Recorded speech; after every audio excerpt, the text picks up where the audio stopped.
Caleb Mercer heard his daughter-in-law's voice before he saw her. "We're not paying for her," Sienna said, sharp enough to cut through the clink of glasses and the soft jazz drifting across the water at Manly Pavilion. Caleb stopped outside the private dining room, one hand still on the door. For a second he thought he'd misheard. His 63rd birthday dinner had been Sienna's idea. Family only, she'd said. Something nice, something civil. Inside, his son laughed. Not a nervous laugh, a real one. "She shouldn't have ordered the wine then," Liam said. Caleb stood very still. He could see them through the narrow strip of glass. Liam in a navy shirt, sleeves rolled up, leaning back like a man with nothing weighing on him. Sienna beside him, blonde hair tucked behind one ear, eyes fixed on the menu she wasn't reading. Across from them sat Marjorie, his ex-wife. That was the part Caleb still hadn't made sense of. Marjorie hadn't spoken to him in 8 months.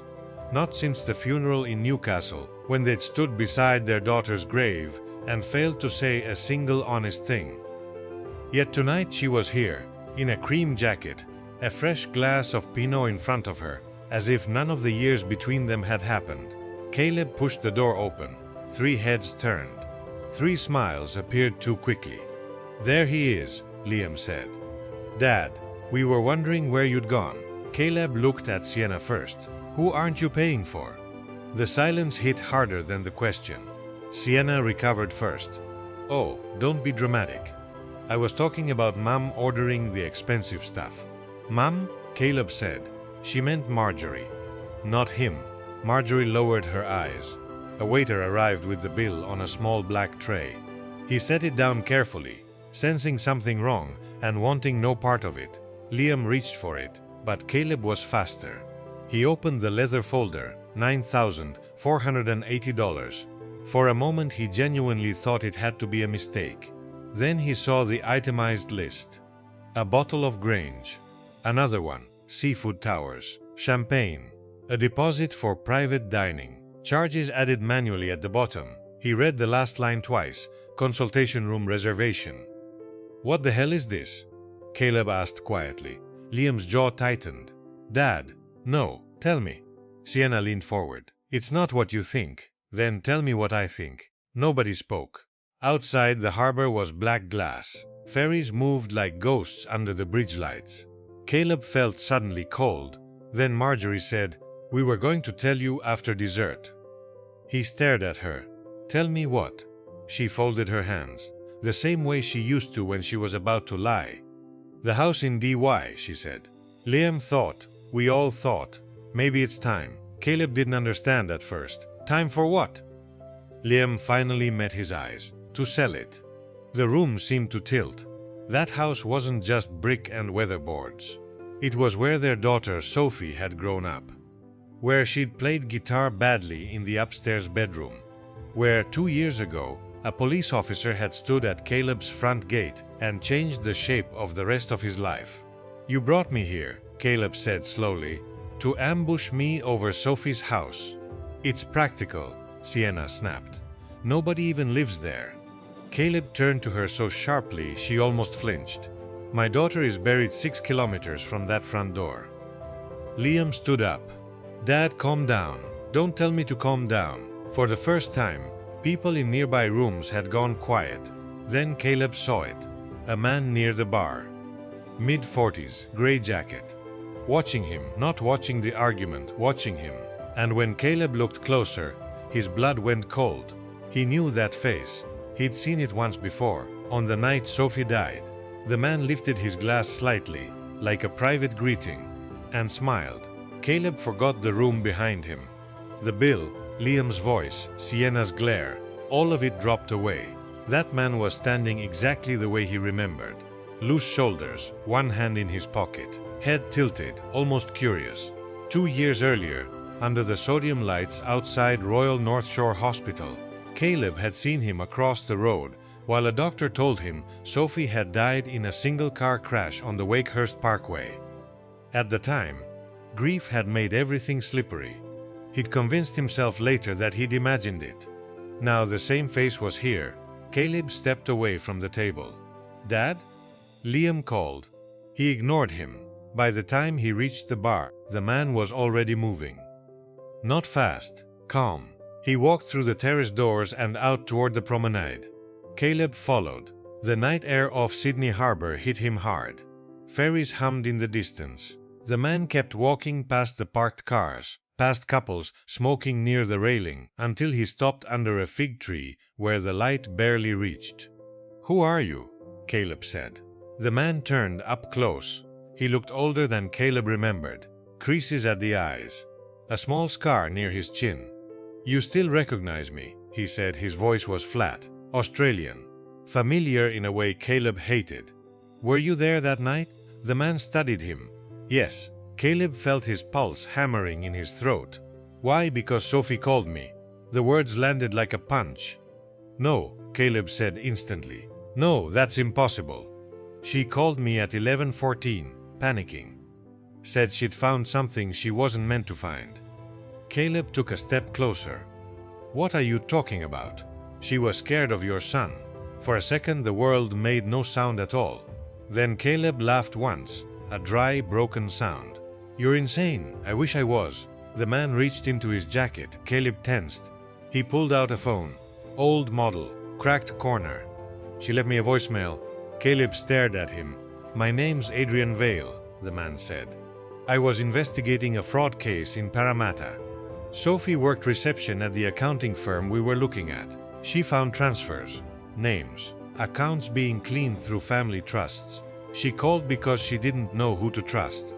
Caleb's mouth had gone dry. "You're lying." Adrian pressed play. At first there was only static. Then Sophie's voice, thin, breathless, terrified. "Adrian, it's me. I think Liam knows. He's been acting strange all week. If anything happens, check the..." The recording cut out. Caleb couldn't move. It was her. Not memory, not imagination. Sophie, alive for 6 unbearable seconds. He grabbed the phone. Why would she say Liam? Because Liam was signing documents for them. For who? Before Adrian could answer, a voice cracked through the dark. "Dad." Liam stood 10 meters away, chest heaving, Sienna behind him. For the first time, Caleb saw no confusion in his son's face, only fear. "You need to give that back," Liam said. Caleb turned slowly. "What did she mean?" Liam swallowed. "It's not what you think."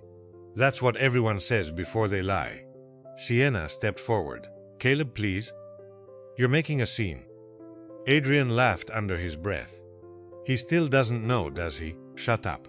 Liam snapped. Caleb looked between them. Then he noticed Marjorie. She was standing behind Liam now, pale as paper, eyes wet, and when Caleb met her gaze, she whispered the one thing he never thought he'd hear. "I tried to stop him." Caleb stared at Marjorie as if she'd spoken another language. "I tried to stop him." The words hung there, thin and fragile, but they shattered something inside him. "Stop who?" he said. Marjorie looked at Liam, and Caleb saw it then. Not guilt, not confusion, fear, not of him, of their son. "Tell him," Caleb said. Liam stepped forward. "Mum, don't. Tell me," Caleb said again, louder now. The promenade had gone strangely quiet. Even the couples near the rail had drifted away. Only the slap of dark water against the pylons below remained. Marjorie pressed trembling fingers to her mouth. "It started last year," she said. "After Sophie moved out, Liam got into trouble. He borrowed money. Bigger than he admitted." "That's enough," Liam said. "No," Caleb snapped. "You don't get to choose what's enough," Marjorie's voice broke. "He said it was business, a short-term thing. Some clients at the firm were moving money around. He signed papers, opened accounts. He swore it would disappear." Caleb turned to his son. "You were laundering money?" Liam's jaw flexed. "It wasn't like that, then." "What was it like?" Sienna cut in sharply. "For God's sake, Caleb, everyone bends rules. It wasn't supposed to touch family." Caleb looked at her. That word stayed with him. As if Sophie had simply brushed against something dangerous and paid the price. Adrian stepped closer. "She found transfers going through the DY property, your house." Caleb felt the blood drain from his face. "No. She saw Liam's name, then yours. She thought someone had forged your signature. Caleb looked at Liam again, and suddenly he knew before the answer came. You used me. Liam said nothing. Caleb moved before he realized it. His hand caught Liam by the shirt, drove him back against the railing. You used my name, Dad. You dragged Sophie into this. Liam shoved him off. Hard. I didn't touch Sophie. The shout echoed down the promenade. For a second, nobody moved. Then Liam's voice dropped. She wasn't meant to be there. Caleb stopped breathing. What? Liam's face had changed. The fight had gone out of it. In its place was something uglier, something exhausted. She called me that night, he said. She said she'd found files, said she was going to the police. Marjorie made a sound Caleb had never heard before. A mother's grief, raw and animal. I drove after her, Liam said. I just wanted to talk. Caleb couldn't feel his hands. What did you do? I followed her onto Wakehurst Parkway. She pulled over near Oxford Falls. She was hysterical, screaming at me, saying Dad would find out, saying everything was finished. And then, Liam swallowed hard. I grabbed her phone. The world narrowed to that one sentence. She tried to take it back, Liam whispered. She slipped. Caleb took a step back. No, she hit her head on the guardrail. No, she was breathing. Liam said quickly, tears suddenly in his eyes. I swear to God, she was breathing. Caleb's voice came out as barely air.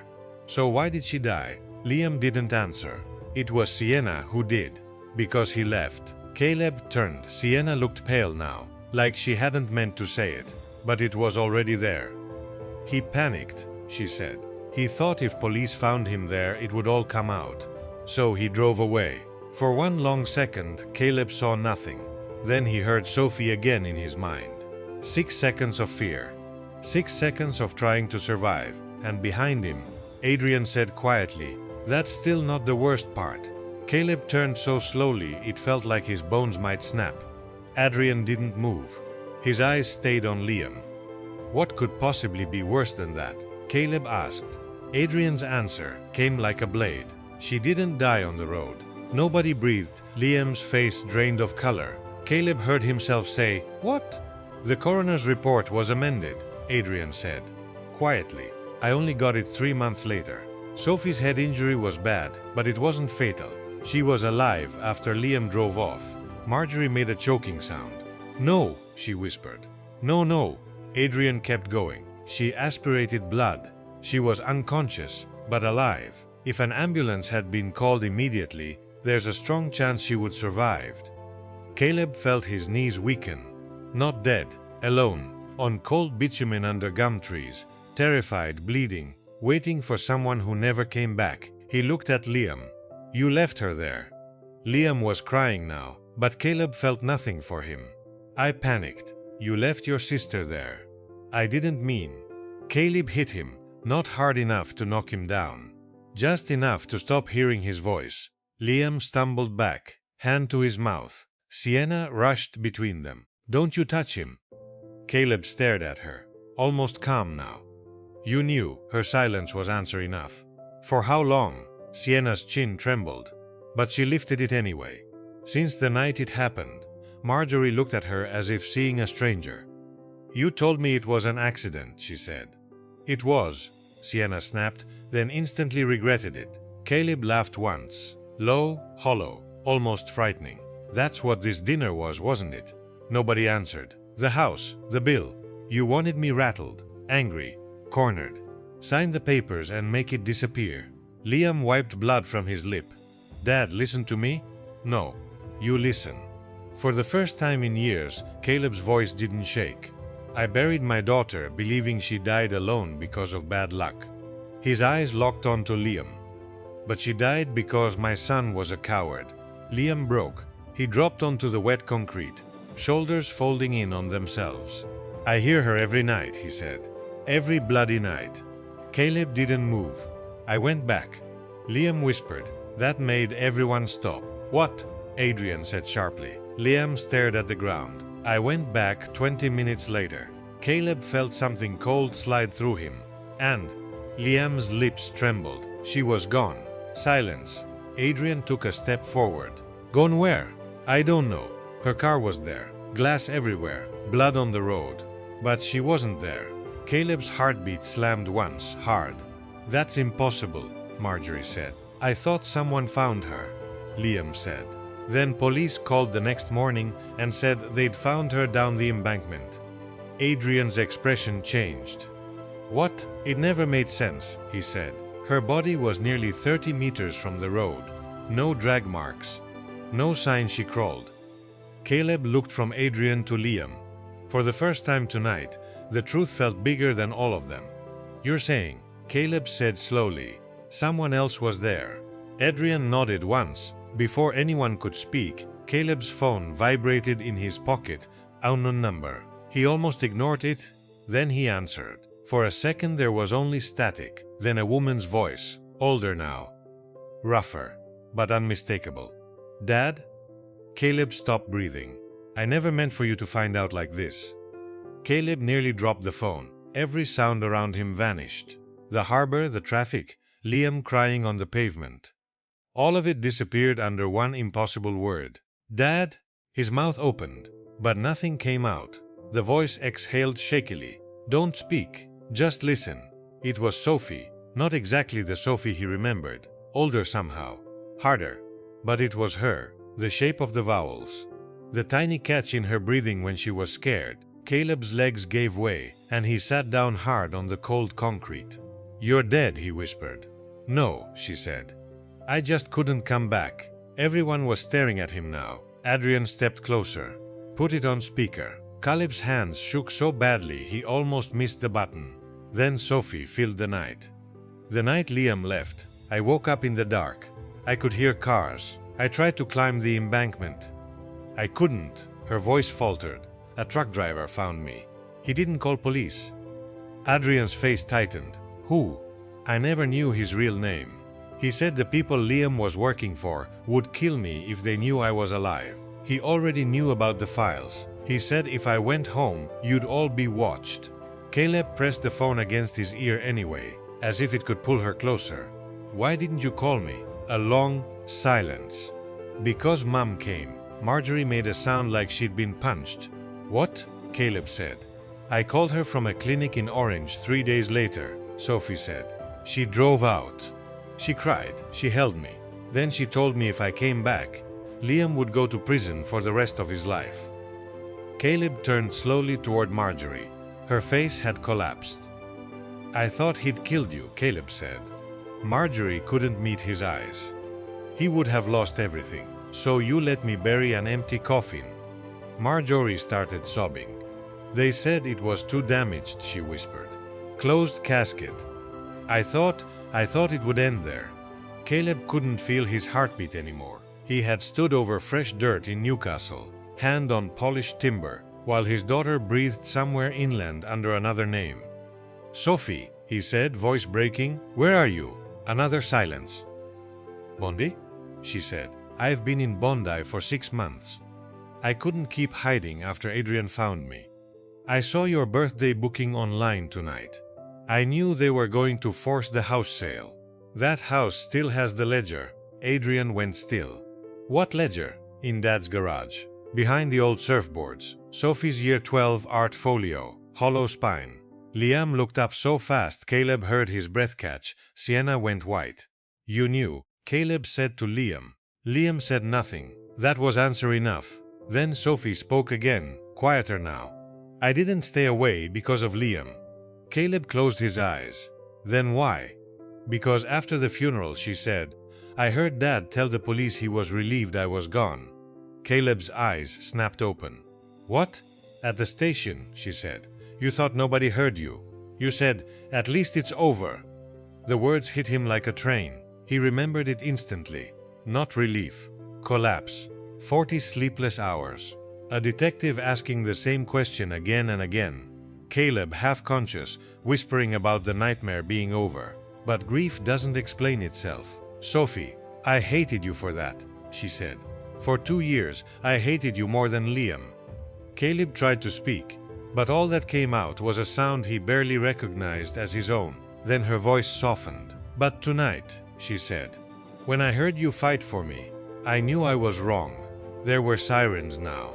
Close. Blue light washing over wet pavement. Adrian had already called them. Stay where you are, Caleb said desperately. Please, don't disappear again. A long breath. I'm at North Bondi, she said. Ben Buckler, come alone. The line went dead.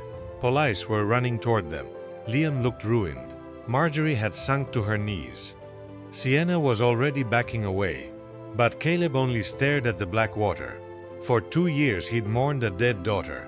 Now he had to face the far more brutal truth. She had survived the night. What almost killed her was the family she left behind.